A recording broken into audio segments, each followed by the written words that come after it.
은혜로운 찬양 감사드립니다. 먼저 하나님 말씀 요한복음 1장 19절부터 23절까지 말씀 제가 읽겠습니다. 요한복음 1장 19절부터 23절까지 있는 말씀입니다. 유대인들이 예루살렘에서 제사장들과 레위인들을 요한에게 보내어 내가 누구냐 물을 때 요한의 증언이 이러하니라. 요한이 드러내어 말하고 숨기지 아니하니 드러내어 하는 말이 나는 그리스도가 아니라 한데, 또 묻되 그러면 누구냐? 내가 엘리야냐? 이르되 나는 아니라. 또 묻되 내가 그 선지자냐? 대답하되 아니라. 또 말하되 누구냐? 우리를 보낸 이들에게 대답하게 하라. 너는 내게 대하여 무엇이라 하느냐? 23절 같이 읽습니다. 시작. 이르되 나는 선지자 이사야의 말과 같이 주의 길을 걷게 하라고 광야에서 보낸. 아멘. 벌써 2002년도가 한 달밖에 남지 않았습니다. 정신없이 살아온 한 해였습니다. 이제 한 달이 지나면 2022년도는 역사의 뒤안길로 사라져 버리게 될 것입니다. 어느 순간 우리 곁을 스치고 지나가는 바람처럼 우리네 인생에서 사라져 버리게 될 것입니다. 이처럼 우리 인생은 지나가는 바람입니다. 그 어느 것도 영원하지 않지요. 저는 오늘 2023년도 이 재직선거를 마친 이 자리에서 한 해의 사역을 마무리하면서 침례 요한이 했던 이 고백을 다시 한번 좀 여러분들과 함께 나누려고 합니다. 23절 말씀을 좀 다시 보시겠습니까? 이르되 나는 선지자라. 선지자 이사야의 말과 같이 주의 길을 걷게 하라고 광야에서 외치는 자의 소리로라 하니라. 저는 오늘 이 말씀을 본문으로 해서 소리와 같은 인생, 그런 제목을 가지고 여러분들과 같이 말씀의 은혜를 나누려고 합니다. 여러분, 침례 요한이 누굽니까? 여러분, 침례 요한이 누구예요? 주의 오시는 길을 뭐 한 사람입니까? 예비한 사람이지요. 아버지의 마음을 자식에게로, 거스리는 자들을 의인의 슬기로 돌아오게 하고 주를 위해서 세운 백성들을 준비시키는 자로 세우심을 입은 하나님의 사람이었습니다. 그들로 이제 곧 오실 주님의 초림을 준비하게 하고 그들의 마음속에 주님을 영접하도록 미리 보내심을 입은 사람, 바로 그분이 침례 요한이었습니다. 그래서 영감의 글은 침례 요한에 대해서 이렇게 말씀하십니다. 그는 그리스도의 초림을 위하여 길을 준비함으로 주의 재림을 위하여 백성을 준비시킬 자들의 뭐였다고요? 한 표상이었다 말씀하셨어요. 그러니까 여러분, 침례 요한의 삶이 오늘 이 시대를 살아가는 여러분과 저의 삶을 표상하는 표상의 삶이었다 말씀하셨어요. 여러분, 요한이 살던 시대는 어떤 시대입니까? 요한이 살던 시대는 온갖 부도덕과 죄악이 난무하는 시대였습니다. 재물에 대한 탐욕과 사치와 과시에 대한 사랑이 널리 퍼져 있던 그런 시대였습니다. 그 시대에는 관능적인 쾌락과 잔치와 그저 먹고 마시는 일들이 육체의 질병과 그들의 영혼을 쇠퇴시키고 있던, 그들의 영적인 지각을 마비시켰던 그런 시대라고 말씀하셨어요. 마치 노아의 시대처럼 사람들이 그저 먹고 마시는 것을 인생의 모든 것인 것처럼 그렇게 살아가던 시대였다고 말씀하셨어요. 왜 그랬을까요? 그들에게 뭐가 없었기 때문입니까? 희망이 없었기 때문이죠. 미래가 보이지 않았기 때문입니다. 암울한 현실 앞에서 그들은 모든 희망을 잃어버린 채로 살아가고 있었습니다. 저는 이 침례 요한의 시대를 이렇게 연구하면서 이 침례 요한의 시대가 마치 오늘날 이 시대와 같다는 생각을 하게 됐어요. 그런 시대에 누가 부르심을 받았어요? 침례 요한이 부르심을 받았던 것입니다. 영감이 그런 그 시대를 이렇게 말씀하십니다.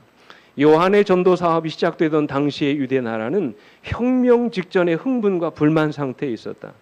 로마 총독들의 폭정과 강탈, 그리고 이교의 상징과 풍습을 도입시키려는 그들의 단호한 노력은 반란을 일으키게 했고, 그 반란은 수천 명의 이스라엘 용사들의 피를 흘린 다음에야 진압되었다. 그 다음 말씀 보십시오. 이러한 모든 형편은 로마에 대한 유대 국민의 증오심을 더욱 강렬하게 하고 로마 제국의 권세에서 벗어나려는 갈망을 더욱 강화시켰다 그랬어요. 이처럼 수많은 유대 민족들이 민족의 해방을 고대하며 로마의 압제로부터 그들을 구원해 주실 메시아를 기다리던 바로 그때 누가 온 것입니까? 이 침례 요한이 온 것입니다. 그의 설교는 수많은 유대인들의 마음을 흥분의 도가니로 몰아넣었다고 그랬습니다. 회개하라, 천국이 가까웠느니라는 이 말씀은 이상한 능력으로 백성들의 마음을 사로잡았다고 말씀하셨어요. 그래서 그 당시의 상황을 이렇게 말씀하십니다. 나라 전체가 뒤끄럽고 많은 무리가 광야로 모여들었다. 그 아래쪽에 있는 말씀 보십시오. 많은 사람이 회개에 이르고 침례를 받았다. 여러 계층의 사람들이 요한이 선포한 왕국에 참여하기 위하여 침례 요한의 요구에 굴복하였다. 여러분 이게 무슨 말인지 아시죠? 요한의 설교를 들은 수많은 사람들이 그들의 죄를 깨우치기 시작합니다. 그들의 죄를 회개하고 침례받는 무리들이 불어나기 시작합니다. 이스라엘 민족 전체가 요한이 전하는 기별을 듣고 회개하는 역사가 일어났다고 말씀하셨어요. 그 순간에 유대 민족들의 마음 가운데 어떤 마음이 들었을까요? 어쩌면 이 침례 요한이 그들이 그토록 기다리던 누구일지도 모른다, 메시아일지도 모른다는 희망이 샘솟기 시작했습니다. 그래서 유대인들이 예루살렘에서 제사장들과 레위인들을 요한에게 보냈습니다. 내가 누구냐? 내가 엘리야냐? 아니면 내가 모세가 말한 바로 그 선지자냐? 아니면 우리에게 말하라. 우리를 보낸 이들에게 대답하게 하라. 너는 내게 대하여 도대체 뭐라고 말하느냐? 물었습니다. 그때 자신의 정체를 집요하게 묻는 그 유대인들을 향하여 요한이 한 말이 무엇입니까? 나는 선지자 이사야의 말과 같이 주의 길을 걷게 하라고 광야에서 외치는 자의 뭐라고요? 설이라고 말씀하셨어요.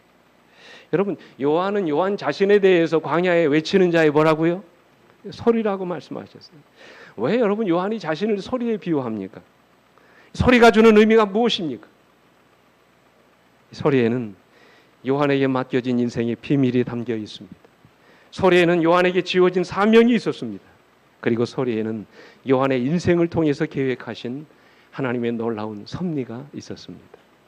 오늘 이 시간 소리와 같은 인생을 통해서 우리 인생의 비밀을 오늘 여러분과 제가 이 시간 함께 깨닫게 되기를 간절히 바랍니다. 이 시간 소리와 같은 인생의 말씀을 통해서 우리의 사명을 이 시간 다시 한번 발견할 수 있게 되기를 간절히 바랍니다.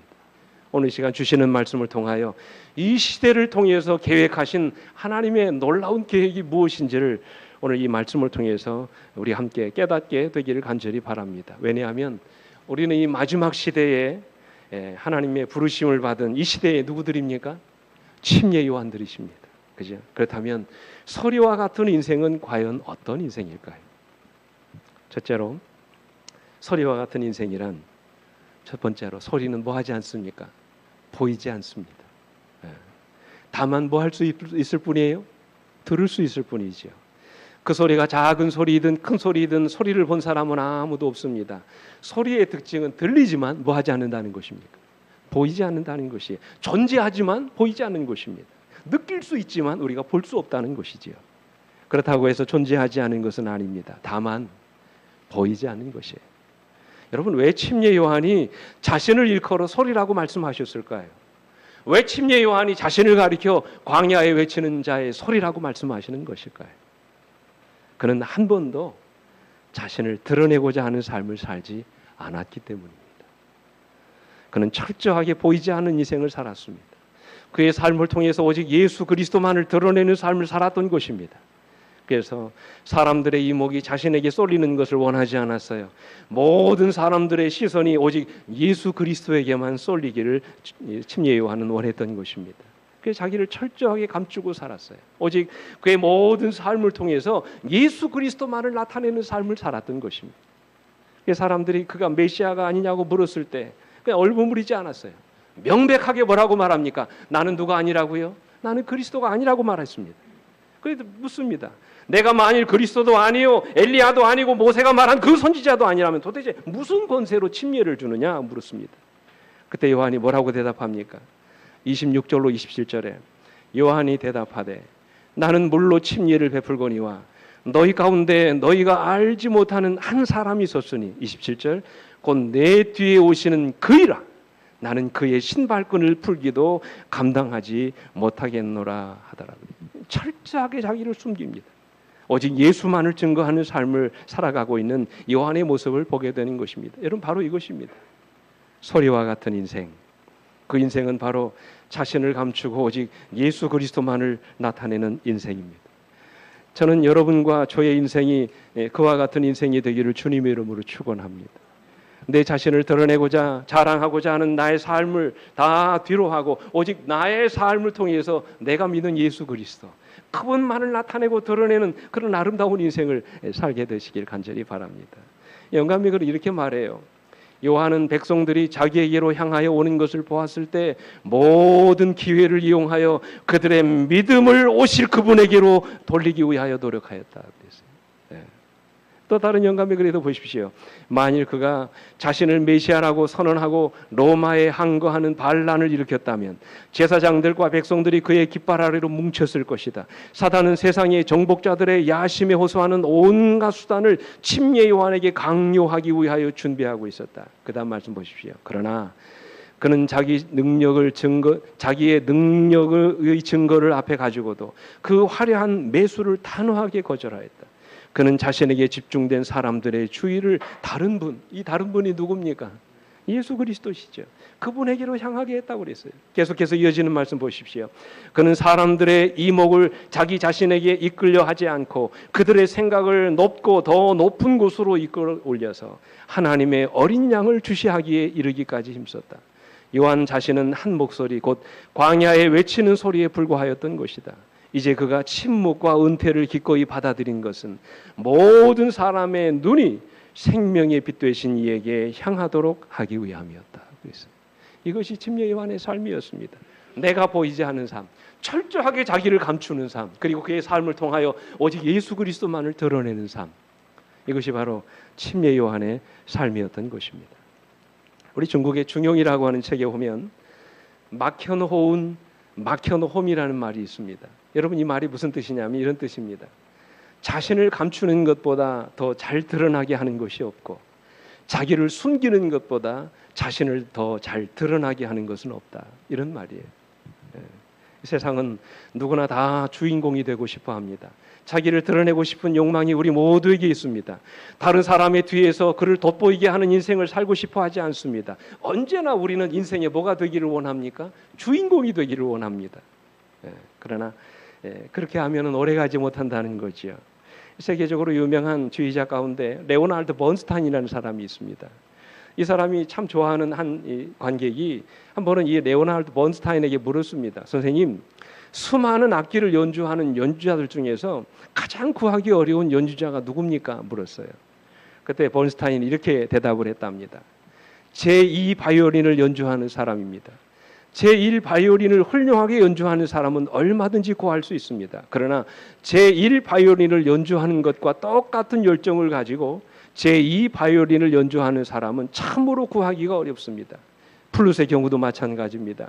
제1 연주자는 많이 있지만 그와 함께 아름다운 화음을 뒤에서 만들어줄 제2 연주자는 그리 많지 않습니다. 그러나 만약 아무도 제2 연주자가 되기를 원하지 않는다면 아마도 우리는 훌륭한 연주를 들을 수 없게 될 것입니다. 여러분 이 말이 무슨 의미인지 아시죠? 그렇습니다. 우리는 누구나 앞에 서기를 좋아하고 사람들의 박수와 칭찬 듣기를 원합니다. 보이지 않는 곳에서 다른 사람을 섬기는 것보다는 언제나 남들이 보이는 곳에서 사람들의 주목을 받으며 일하고 싶어 합니다. 삶의 주연이 되기를 원하는 사람은 많이 있지만 삶의 조연이 되기를 원하는 사람은 그리 많지 않다는 그런 말씀이지요. 이 교회도 마찬가지예요. 앞에서 사람들의 주목을 받으며 인정받기 원하는 사람은 많이 있지만 보이지 않는 곳에서 말없이 교회를 섬기며 봉사하는 사람은 그리 많지 않습니다. 우리가 교회 일을 하다가 사람들의 인정을 받지 못하고 주목을 받지 못할 때 우리는 이내 마음이 상하고 시험에 드는 이유가 바로 이것입니다. 그러나 침례 요한은 그렇게 살지 않았다고 그랬어요. 철저하게 자기를 감추고 오히려 오직 예수 그리스도만을 드러내는 인생을 살았다는 것입니다. 여러분 이것이 바로 소리와 같은 인생이에요. 저는 이 시간 하나님의 말씀으로 여러분들에게 간절히 호소합니다. 이 자리에 있는 여러분 모두가 다 이 침례 요한과 같이 소리와 같은 인생을 살게 되기를 간절히 소망합니다. 그래서 우리 주님은 마태복음 11장 11절에서 이렇게 말씀하셨어요. 내가 진실로 너에게 말하노니 여자가 낳은 자 중에 침례 요한보다 큰 이가 일어남이 없도다 그랬어요. 사랑하는 성도 여러분, 소리는 기억하십시오. 보이지 않습니다. 다시 말씀드립니다. 소리는 뭐 하지 않는다고요? 보이지 않습니다. 오늘 여러분과 제가 침례 요한과 같이 소리와 같은 인생을 살아가게 되기를 간절히 바랍니다. 그저 설교자는 소리일 뿐입니다. 보이지 않는 소리일 뿐이지요. 제가 여러분에게 거는 한 가지 기대가 있다면 저는 잊어버리고 제 모든 외적인 것은 다 잊어버린다 할지라도 오늘 이 순간 제가 전하는 예수 그리스도만을 여러분의 가슴속에 영원히 기억하시게 되기를 간절히 바랍니다. 내가 드러나고 칭찬을 받는 인생이 되기보다는 예수 그리스도께서 나의 삶을 통해서 드러나는 그런 아름다운 인생을 살게 되기를 간절히 바랍니다. 다른 사람의 뒤에서 누군가의 배경이 되어주고 그를 인생이 돋보이도록 만들어줄 수 있는 사람, 바로 그런 사람이 소리와 같은 인생을 살아가는 사람입니다. 오늘 이 시대를 살아가는 여러분과 제가 그런 인생을 살아가는 우리 모두가 되기를 간절히 바랍니다. 둘째로 여러분, 소리와 같은 인생은요 반드시 사라집니다. 머무르지 않습니다. 자기의 사명을 다하고 사라져버립니다. 소리는 결코 한 자리에 오랫동안 머물러 있지 않습니다. 자기 소리를 발하고 난 뒤에는 곧바로 어떻게 됩니까? 사라져버립니다. 자기 역할을 다하고 난 뒤에는 어디론가 사라져버립니다. 눌러 앉아 있지 않습니다. 오래 머물러 있지도 않습니다.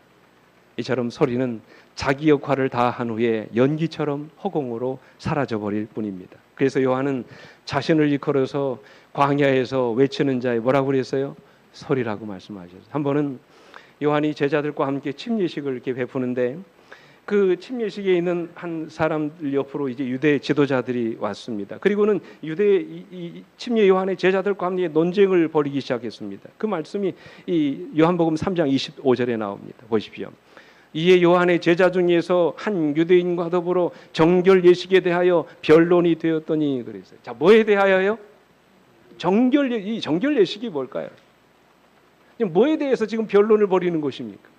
우리 본교의 주석에 보면 그 말씀을 이렇게 번역하셨어요. 유대인들은 이방인 회심자들의 정결 예식으로 개종자들을 위한 침례를 시행했다. 자, 주목해 보십시오. 무슨 목적으로 침례를 시행했다고 그 당시 유대인들은요? 이방 종교에서 개종한 사람들에게 뭐를 주었단 말이에요? 침례를 주었단 말이죠. 근데 보십시오. 그러나 요한은 유대인들에게 그 예식을 받아들이도록 요구하였으며 그것을 회개와 죄된 생애로부터 전환하는 뭘로 삼았다고요? 증표로 삼았다. 그러니까 유대인이라 할지라도 너희들이 진정으로 마음을 다하여 회개했다면 못 받으라는 말이에요. 침례를 받아야 된다는 것입니다. 그것이 하나의 뭐가 된 것입니까? 논쟁거리가 된 것이죠. 그래서 유대인 지도자들과 이 요한의 제자들 사이에 아주 심각한 논쟁이 벌어져서 기분이 상했습니다. 그래서 여러분 26절에 요한의 제자들이 와서 한 말이 있지요. 그들이 요한에게 가서 이르되 랍비여, 선생님과 함께 요단강 저편에 있더니 곧 예수님이 증언하시던 이가 침례를 베풀며 사람들이 다 그에게로 가더이다. 그만두자는 것이죠. 이 꼴적을 보기 싫으니까 이제 그만하자는 거예요. 여러분, 이런 이야기를 들었을 때 침례 요한의 마음이 어땠을까요? 한번 생각해 보십시오. 여러분이 침례 요한이라고 생각해 보십시오. 나에게는 몰려들던 사람들이 하나 둘씩 예수에게로 갑니다. 나를 추종하고 따라다니던 사람들이 다 예수에게로 몰려갑니다. 내 설교를 듣고 감동을 받던 사람들이 다 예수님에게로 몰려갑니다. 예수님이 침례를 베푸시는 곳에는 사람들이 발 디딜 틈도 없이 인산인해를 이루는데 침례 요한이 침례를 베푸는 곳에서는 사람이 하나 둘씩 자리를 떠나가는 것입니다. 이게 아마도 쉽지 않은 상황이었을 것입니다. 사람들이 저에게 그냥 던지는 말이지만 주변에 어느 교회는 부흥하는데 왜 우리 교회는 부흥이 안 됩니까? 여러분, 그 말을 저희가 들으면 어떻습니까? 마음이. 우리 교회 안목의 집사는 우리 교회 싫다고 저 교회로 가더이다, 그런 말을 하면 여러분 제가 기분이 좋겠습니까? 아마 제 마음도 불편하지만 여러분의 마음도 아마 별로 좋지 않을 것입니다. 이 침례 요한의 사역이 위기에 찾아온 것입니다. 이런 위기는 우리에게도 일어납니다. 그죠? 사업이 안 됩니다. 장사가 안 됩니다. 갈수록 인기는 줄어들고 사람이 모이지 않습니다. 자식들이 속을 썩입니다. 부모에게 관심을 갖지 않습니다. 찾아오는 사람이 없습니다. 혼자인 것 같아요. 늘 외로움을 느낍니다. 교회에 와도 즐겁지가 않아요. 성도들이 나를 인정해 주지 않는 것 같습니다. 사람들로부터 내가 소외를 당하는 것 같은 느낌을 받습니다. 다시 말하면 사람들이 나를 알아주지 않는 것 같아요. 인정을 받지 못합니다. 이런 위기를 당할 때 여러분, 우리는 어떻게 해야 합니까? 영감이 이렇게 말씀하세요. 사단은 이러한 말을 통하여 요한에게 시험을 가져다 주었다. 만일 요한이 자기 연민에 빠져 자기의 지위를 빼앗기는 일에 대하여 슬픔과 실망을 표시하였다면 그는 불화의 씨를 뿌렸을 것이며 질투와 시기를 조장하여 복음 사업의 진전을 보세요, 심각하게 방해하였을 것이다. 여러분, 이런 위기 앞에서 요한이 어떻게 합니까? 27절을 보십시오. 이렇게 말합니다. 요한이 대답하여 이르되 만일 하늘에서 주신 바가 아니면 사람이 아무것도 받을 수 없느니라. 그래서 하나님의 섭리를 인정했습니다. 그리고 이 모든 일들이 다 하나님의 계획 속에서 이루어지는 일임을 그가 인정하고 있습니다. 그러면서 28절에 뭐라고 말합니까? 내가 말한 바 나는 그리스도가 아니요 그의 앞에 보내심을 받은 자라고 한 증언을 할 자는 너희니라. 내가 이미 말했지 않느냐? 요한은 자기 자신을 알고 있었어요. 나는 뭐가 아니라고요? 그리스도가 아니라고요. 그저 그리스도의 오시는 앞길을 준비하는 자, 그분을 예비하는 자라고 말씀하셨어요. 다시 말하면 요한은 자기 자신이 누구인지를 분명하게 아는 사람이었다는 말씀이에요. 그래서 영감의 이렇게 말합니다. 그는 그의 제자들의 불만에 공감을 표시하지 않고 오히려 자기와 메시아와의 관계를 자기가 얼마나 명백하게 이해하고 있었으며 자기가 위하여 길을 예비한 분을 얼마나 반갑게 환영하였는지를 보여주었다. 네. 여러분, 우리 인간이 누릴 수 있는 최고의 지식은 첫째 하나님을 아는 것이고 둘째는 내 자신을 아는 것이라고 말씀하셨어요. 절대 내가 누구인지를 아는 사람은 분수를 넘는 행동을 하지 않습니다. 내가 누구인지를 아는 사람은 시험에 들지 않습니다. 여러분, 왜 우리가 시험에 들고 분수 넘는 행동을 합니까? 왜 우리가 인정받지 못한다고 시험에 빠집니까? 한마디로 내가 누구인지를 모르기 때문에 그렇습니다. 내가 누구인지를 알면 침례 요한처럼 어떤 불이익을 당할지라도 어떤 소외를 만날지라도 우리는 그것 때문에 시험에 들거나 낙심하지 않습니다. 자기를 아는 사람은 사역의 위기 앞에서 함부로 휘두림을 당하지 않습니다. 자기를 아는 사람은 누군가를 앞지르기 위해 추월하지도 않고 뒤처졌다고 해서 자기 책임을 핑계치고 소외된 삶을 살아가지도 않습니다. 자기를 진정으로 아는 사람은 자신에게 있는 자리에서 겸손하고 묵묵하게 자신의 책임을 감당할 줄 아는 사람이에요. 침례 요한이 그랬습니다. 그리고 주님은 그런 침례 요한을 가리켜서 여자가 낳은 자 중에 가장 위대한 사람이라고 칭찬했던 것입니다. 여러분, 침례 요한이 자기 사명을 뭐라고 얘기합니까? 29절에 이렇게 말씀하잖아요. 신부를 취하는 자는 신랑이나 서서 신랑의 음성을 듣는 친구가 크게 기뻐하나니 나는 이러한 기쁨으로 충만하노라 그랬어요. 여기서 말하는 신랑이 누구를 가리키는 것입니까? 예수님을 가리키는 것이죠. 요한은 자신을 가리켜서 신랑이 뭐라고 얘기합니까? 친구라고 얘기합니다. 무슨 얘기일까요? 그 당시 유대 결혼 관습에 의하면 신랑의 모든 결혼 준비를 다 누가 했냐면 신랑의 친구들이 했습니다. 그리고는 예식이 시작돼서 이제 신랑이 올 때가 되면 깨끗한 예복으로 갈아입습니다. 그리고는 신랑이 도착하게 되면 신랑을 인도해가지고 누구에게로 데리고 갑니까? 신부에게로 데리고 갑니다. 그리고는 그의 사명이 끝나는 거예요. 신랑이 신부를 보는 그 순간, 신랑이 신부를 만나는 그 순간을 그렇게 기뻐하는 거예요. 지금 침례 요한이 그걸 얘기하는 것입니다. 자기는 그것으로 만족해한다는 것이지. 영감의 글에 보십시오. 요한은 자기 자신을 약혼한 양가의 사저로서 활동하여 혼인을 위하여 길을 예비하는 친구라고 하였다. 신랑이 그의 신부를 영접하면 그 친구의 사명은 완성된 셈이었다. 그 친구가 자기가 추진하여 오던 이들의 결합으로 얻은 행복을 기뻐하는 것과 같이 요한도 사람들을 예수에게로 향하도록 부르심을 받았으므로 구주의 사업이 성공하는 것을 목격하는 것은 그의 기쁨이 되었다. 그랬어요. 이것이 침례 요한의 기쁨이었다는 것입니다. 그래서 사람들이 예수에게로 가는 것을 보고 요한이 뭐 했다고 해요? 그렇게 기뻐했던 것입니다. 그러면서 그는 뭐라고 말합니까? 3장 30절에 우리가 아는 유명한 고백. 그는 뭐 해야 되겠고? 흥하여야 하겠고 나는 쇠하여야 하리라. 여러분, 이것이 바로 서리와 같은 인생을 살아가는 사람들의 마음이에요. 제가 오래전에 읽었던 한 책 중에 참 감동적으로 읽은 책 중에 이런 이야기가 있습니다. 어느 목사님이 브라질에 가서 가장 큰 교회 가가지고 이제 그 교회 상황에 대한 이야기를 들었는데 그 상황을 딱 들으니까 얼마나 감동이 되는지 은혜가 되더라는 그 책으로 그분이 쓰셨어요. 무슨 얘기냐면 이 브라질에서 가장 큰 교회 가운데 한 개신교회 그 담임 목사님이었는데 그 교회 갔더니 담임 목사가 40대 중반이었고요. 그 부목사가 60대 중반이 넘는 나이가 많은 어르신이더라는 거예요. 흔치 않은 일이잖아요. 대부분 담임 목사가 나이가 뭐 합니까? 많잖아요. 부목사가 작습니다. 근데 그 교회는 어쩐 일인지 이 40대 젊은 그 목사가 담임 목사고 나이가 많으신 60대 중반의 목사님이 부목사로 있더라는 것이에요. 그래서 목사님 물었답니다. 의아해가지고 나이가 많은 목사님에게. 그랬더니 가만히 알고 봤더니 원래 그 부목사님이 원래 그 교회 담임 목사였다는 거예요. 그리고 40대 중반의 그 담임 목사님이 원래 그 교회 부목사였다는 거예요. 근데 옛날 그 담임 목사 시절에 가만히 보니까 부목사가 큰 인물이 될 사람 같아요. 영성이 있고 말씀을 전하는데 얼마나 은혜가 되는지 이 사람 키우면 되겠다 싶은 생각이 들더라는 거예요. 이 담임 목사님이 그에게 장학금을 지불해가지고 유학을 보냈습니다. 더 많이 배우게 했습니다. 실력을 갖추게 했어요. 그리고는 그 목사님이 공부가 거의 맞춰갔을 때 그 담임 목사님이 그 부목사님을 그 교회 담임 목사로 초빙을 했다는 것이. 여러분 이럴 수 있을까요? 참 쉽지 않은 일이죠. 자신의 명예와 영광보다 진정으로 교회를 사랑하고 위하는 분이었어요. 그 모습이 많은 목회자들과 교회에 잔잔한 감동을 주어가지고 그 교회가 놀랍게 성장하는 그런 교회가 되었다는 그런 이야기예요.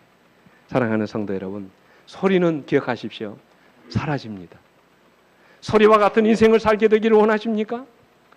그렇다면 철저하게 여러분 자신을 비우는 인생을 살아가게 되기를 간절히 바랍니다. 그리고 내가 누구인지를 분명히 알게 되기를 간절히 바랍니다. 나는 뭐가 아니에요? 신랑이 아닙니다. 그 신랑의 친구일 뿐입니다. 신랑을 신부에게 인도해 주는 친구에 불과한 존재들이에요. 신부인 하나님의 교회가 신랑 되시는 주님을 만나게 해줄 수 있는 하나님의 도구일 뿐인 것입니다. 그것으로 우리의 사명은 끝이 납니다. 그것이 우리 모두의 기쁨이 되어야 된다는 말씀이죠. 여러분, 오늘 이 시간 여러분들에게 간절히 호소합니다. 내가 손해를 보고 희생을 한다 할지라도 나의 수고와 희생으로 주님의 사업이 발전하고 부흥할 수 있다면 그것만으로 우리 함께 기뻐할 수 있게 되길 간절히 바랍니다. 내가 조금 힘들고 어려워도 나의 헌신과 봉사를 통해서 하나님의 교회가 든든히 서갈 수 있다면 그것으로 우리 모두가 함께 기뻐할 수 있게 되기를 간절히 바랍니다. 그것이 이 교회의 유익을 위한 일이라면 기쁨으로 하나님께서 우리에게 맡기신 이 귀한 사역들을 우리 모두가 다 감당할 수 있게 되기를 간절히 바랍니다. 하나님의 나라를 위하고 그분의 사업을 위해서 기꺼이 하늘의 미랄이 될 수 있는 그런 사람, 바로 그런 사람이 진정 소리와 같은 인생을 살아가는 사람들인 것입니다. 오늘 시간 우리 모두가 다 그런 소리와 같은 인생을 살게 되기를 주님의 이름으로 축원합니다. 마지막으로 소리와 같은 인생이란 소리는요 감동을 줍니다. 그죠? 소리는 보이지 않고 금방 사라져버리기도 하지만 그 소리를 듣는 이들의 마음에 감동을 주고 은혜를 끼칩니다. 그래서 소리가 된 침례 요한도 이스라엘 백성들의 잠자는 영혼을 일깨웠으며 하나님의 아들이신 예수를 주목하게 했다고 그랬어요. 이것이 바로 소리가 가진 능력이에요. 지금도 소리는 상처 입은 사람들의 마음을 위로합니다. 낙심한 자들에게 용기를 줍니다. 희망을 잃어버린 자들에게 희망을 줍니다. 오늘 여러분과 제가 그런 인생을 살자는 것이지요. 그 옛날 절망 중에 있던 엘리야에게 용기를 준 것도 세미한 소리로 임하시는 하나님의 말씀이었습니다. 오늘 영감에 그래 보십시오. 이렇게 말씀하세요. 요한은 그들을 깨워서 더욱 거룩한 생애로 인도하기를 갈망하였다. 하나님께서 그에게 전하라고 주신 그 기별은 그들을 깜짝 놀라게 하여 무감각 상태에서 깨게 하여 자신들의 큰 악행 때문에 두려워 떨도록 하기 위하여 계획된 것이었다. 그 다음 말씀 보십시오. 그의 말은 직설적이고 날카로우며 또한 확신시키는 힘이 있었다. 많은 사람들이 그가 죽은 자 가운데서 일어난 선지자 중에 한 사람일 것이라고 믿었다. 그랬어요. 요한이 전하는 그 소리를 듣고 많은 사람들이 영적으로 각성했다고 그랬어요. 그들의 숨은 죄들을 다 회개하고 주님 앞에 돌아서는 역사가 일어났다고 그래요. 이것이 바로 말의 능력입니다. 여러분, 제가 한번 질문 드려볼까요? 왜 사람들의 마음이 상하고 병이 드는 이유가 뭘까요? 예? 왜 같은 인생을 사는 사람들이 어떤 사람은 실패하고 어떤 사람은 성공합니까? 어떤 사람은 행복하고 어떤 사람은 불행해지는 이유가 뭡니까? 왜 우리 인생이 이렇게 차이가 나는 거예요? 똑같은 환경인데. 여러분, 그런 환경 속에 항상 약방의 감전처럼 등장하는 것이 있는데 바로 그것이 말이에요. 그죠? 인생의 모든 희로 애락이 우리의 말에 있다는 것입니다. 마음을 상하게 하고 병들게 하는 것도 말이고 상한 마음을 치료하고 회복시키는 것도 뭡니까? 말이에요. 우리 인생을 가장 불행하게 하고 마음에 상처를 주는 것도 말이고 인생을 가장 행복하게 만들고 우리의 상처된 마음을 치유하는 것도 뭡니까? 말이에요. 이것이 바로 말의 위력입니다. 그래서 저 잠언서에 보면 말씀하시죠. 죽고 사는 것이 뭐에 있다고요? 혀의 힘에 달렸다고 말씀하셨어요. 그죠? 여러분 아시는 이 천재 누굽니까? 천재하면 누구예요? 아인슈타인. 여러분 이 아인슈타인이 어떤 사람인지 아시죠? 그죠? 근데 여러분 이 아인슈타인이 4살까지 말을 못했대요. 이 학교에 갔는데 공부를 제대로 못해가지고 그 학교 생활기록부에 뭐라고 하냐 성공할 가능성이 희박한 아이라고 적일 만큼 아주 학습 지진아였답니다. 맨날 학교 가면 아이가 손바닥을 맞고 오는 거예요. 그래서 손바닥을 맞아가지고 퉁퉁 부어오른 이 아이의 이 손바닥에 엄마가 입을 맞추면서 항상 그런 말을 했답니다. 사랑하는 아들아, 너에게는 다른 사람이 가지지 못한 특별한 재능이 있단다. 너는 반드시 훌륭한 일을 하게 될 것이라고 항상 엄마가 그렇게 말을 해줬대. 이 엄마의 말이 아인슈타인의 인생을 바꿔버린 거예요. 그렇죠? 여러분 아시는 5만 번 이상 기도 응답을 받은 기도의 사람 조지 물러, 여러분 아시죠? 3천 명 이상의 고아를 기른 고아의 아버지입니다. 근데 여러분 이런 고아의 아버지인 조지 밀러도 청소년 시절에 불량배였다는 사실을 아세요? 예? 얼마나 속을 많이 썩히는지 아버지 돈 훔치고 거짓말을 일삼고 친구들과 유흥업소에 들어가고 싸움 막질해가지고 경찰에 그냥 자기 집처럼 드나들고 여러분 그랬다는 거예요. 신앙을 했던 이 조지 밀러였지만 자기의 망가진 인생을 속에서 얼마나 괴로워했는지 한 번은 그가 담임하고 있는 담임 목사님을 찾아가서 자기 고민을 이야기했답니다. 그랬더니 목사님이 그에게 이런 말을 했다는 거예요. 조지, 나쁜 버릇을 하루아침에 고칠 수는 없지만 하나님은 한 번 택한 자녀를 절대 버리지 않는단다. 낙심하지 말고 노력하면 넌 반드시 훌륭한 사람이 될 거야. 이 말을 했다는 거예요. 이 말이 그의 영혼을 뒤집어 놓았다고 말해요. 그의 마음을 새롭게 한 뒤에 아버지와 화해하고 그는 새벽 4시에 일어나서 말씀을 보기 시작합니다. 그리고는 신앙생활에 전념하면서 전혀 다른 인생을 살게 됐다는 그런 이야기. 너는 반드시 훌륭한 사람이 될 것이라는 이 목사님의 말 한마디가 조지 밀러의 인생 자체를 바꿔 놓은 것입니다. 제가 마지막으로 한 이야기만 드릴게요. 한 가정사역 단체의 조사 결과에 따르면 나에게 상처를 주며 고통을 준 사람이 누군가라고 하는 그 질문이 있습니다. 근데 여러분 이 질문에 대부분의 아이들이 뭐라고 대답하냐면 가장 많은 40.7%가 누구로부터 상처받았다고요? 아버지로부터. 나머지 32.1%가 누구요? 어머니. 27.2%가 누굽니까? 자기 집안 식구예요. 다 누굽니까? 다 자기 가족들이에요. 우리가 소망을 주고 용기를 주고 기쁨을 주어야 할 우리의 가족에게서 우리가 가장 많은 고통을 받고 있다는 그런 말이에요. 이 고통의 주범이 뭡니까? 우리가 생각 없이 던지는 말이라는 사실. 저는 이제 말씀을 마칩니다. 사랑하는 성도 여러분, 소리와 같은 인생을 살게 되기를 원하십니까? 소리는 우리 마음에 뭐를 준다고요? 감동을 줍니다. 오늘 여러분은 어떤 소리로 살아가고 계십니까? 오늘 여러분의 입술을 통해서 나오는 소리는 과연 어떤 소리입니까? 저는 여러분과 저의 소리가 사람을 살리는 소리가 되기를 간절히 바랍니다. 사람의 마음을 위로해주고 용기를 주는 소리가 되기를 주님의 이름으로 축원합니다.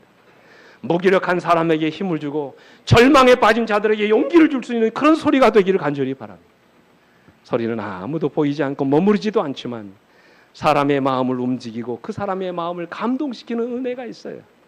오늘 여러분 이 시간 우리 모두가 다 침례 요한과 같은 이런 아름다운 감동의 소리가 되는 그런 인생을 사셔서 오늘 여러분과 제가 침례 요한처럼 죽어가는 영혼을 살리고 이 시간 수많은 사람들을 진리로 인도하고 죽어가는 수많은 영혼들을 이끌어서 예수 그리스도께로 인도할 수 있는 아름다운 소리로서의 사명을 잘 감당하시는 여러분과 제가 되기를 간절히 바라면서 오늘 말씀을 마치도록 하겠습니다.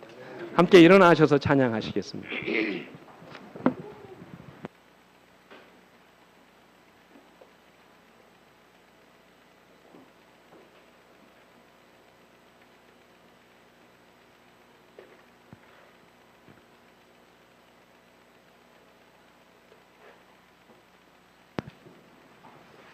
(432장)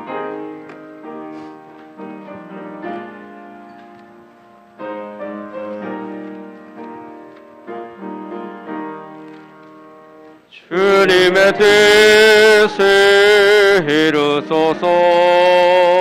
고요한 중에 기다리니 진흙과 같은 날 빚으소. 당신의 영상 만드소서. 주님의 뜻을 이루소서. 당신 발 앞에 엎드리니 나의 속마음을 살피시오. 눈보다 희게 하옵소서. 주님의 뜻을 이루소서.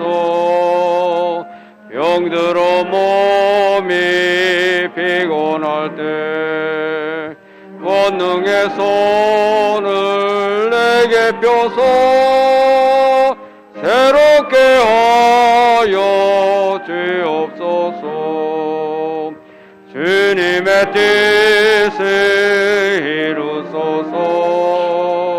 온전히 나를 주장하사 주님과 함께 동거함을 만민이 알게 하옵소서.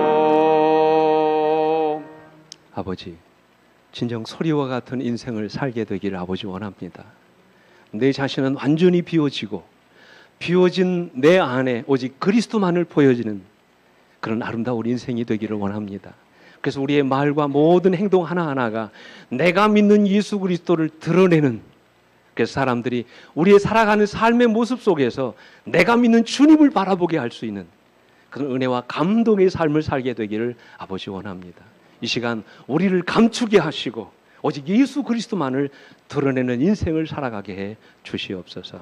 이제는 우리 아버지 하나님의 놀라우신 은혜와 그 아들 예수 그리스도의 다함이 없으신 십자가의 사랑과 오늘도 내 안에 임재하셔서 나로 하여금 주님 닮게 하시는 성령 하나님의 감화 감동하심이 오늘 소리와 같은 인생을 살아가기로 결심한 주의 종들 위해 이제로부터 영원토록 언제나 함께해 주시옵기를 우리의 구주이신 예수 그리스도의 이름으로 간절히 축원하옵나이다. 아멘.